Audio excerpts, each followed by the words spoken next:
AKSP के प्यारे प्यारे व्यूअर्स, अस्सलाम वालेकुम। उम्मीद है आप सब खैरियत से होंगे।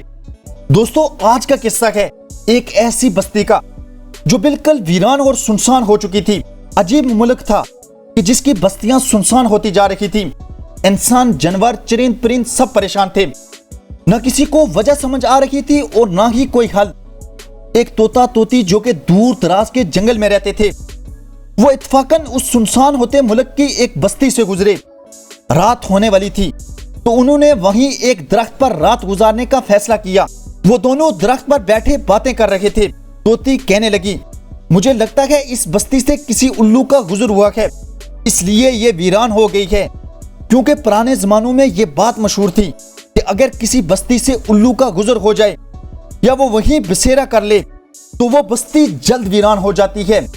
तोती ने ये बात सुन रखी थी, इसलिए लगी तोते को कायल करने कि हो ना हो इस बस्ती से जरूर किसी उल्लू का गुजर हुआ है, तभी ये वीरान हो चुकी है।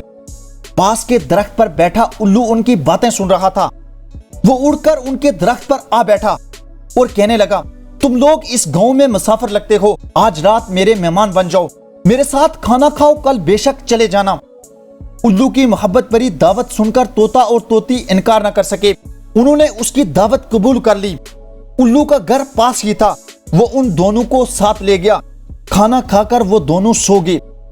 सुबह को जब उन्होंने रुखसत चाही तो उल्लू ने तोती का रास्ता रोक लिया और कहने लगा, बेगम तुम कहां जाती हो?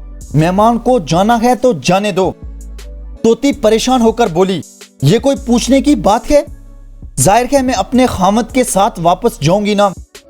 उल्लू ये सुनकर हंसा और कहा, ये तुम कह रही हो, तुम दो मेरी बीवी हो।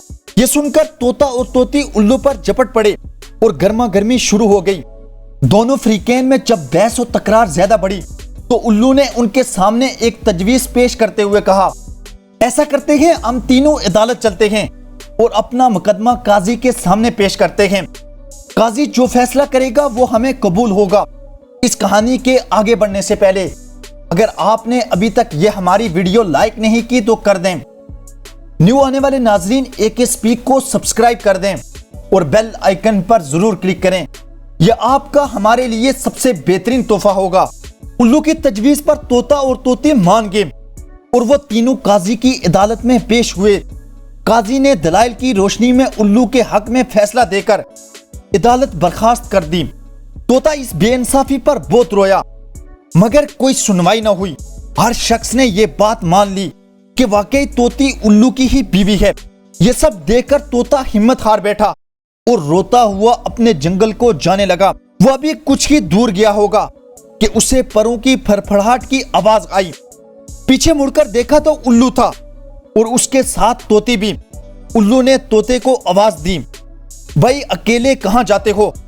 अपनी बीवी को तो साथ लेते जाओ। तोते ने हैरानी से उल्लू की तरफ देखा और बोला, क्यों मेरे जख्मों पर नमक छिड़कते हो? ये अब मेरी बीवी कहां है? अदालत ने तो इसे तुम्हारी बीवी करार दिया है। उल्लू ने तोते की बात सुनकर नरमी से कहा, नहीं दोस्त, तोती मेरी नहीं तुम्हारी ही बीवी है। मैं तो तुम दोनों को सिर्फ यही बताना चाहता था कि बस्तियां उल्लू के गुजरने से वीरान नहीं होती हैं, बल्कि बस्तियां तब वीरान होती हैं जब उनसे इंसाफ उठ जाता है। ये सब मैंने तुम दोनों को सबक सिखाने और इस मुल्क का इंसाफ दिखाने के लिए किया है। इसी बेइंसाफी की वजह से ही ये मुल्क वीरान होता जा रहा है। बस्तियां उजड़ रही हैं और लोग हिजरत कर रहे हैं। इंसाफ हर एक चीज की बुनियाद होती है। जहां इंसाफ ना होगा वहां सब मलिया मेट हो जाएगा। यहां तक के जिंदगी के छोटे से छोटे मामले में इंसाफ से काम लें, आप कभी नाकाम नहीं होंगे। कमेंट सेक्शन में ये जरूर बताइएगा आपको ये हमारी कहानी कैसी लगी। आखिर तक हमारा साथ देने का बहुत शुक्रिया। खुश रखें और खुशियां बांटें, यही इस आर्जी जिंदगी का हुस्न है। शुक्रिया।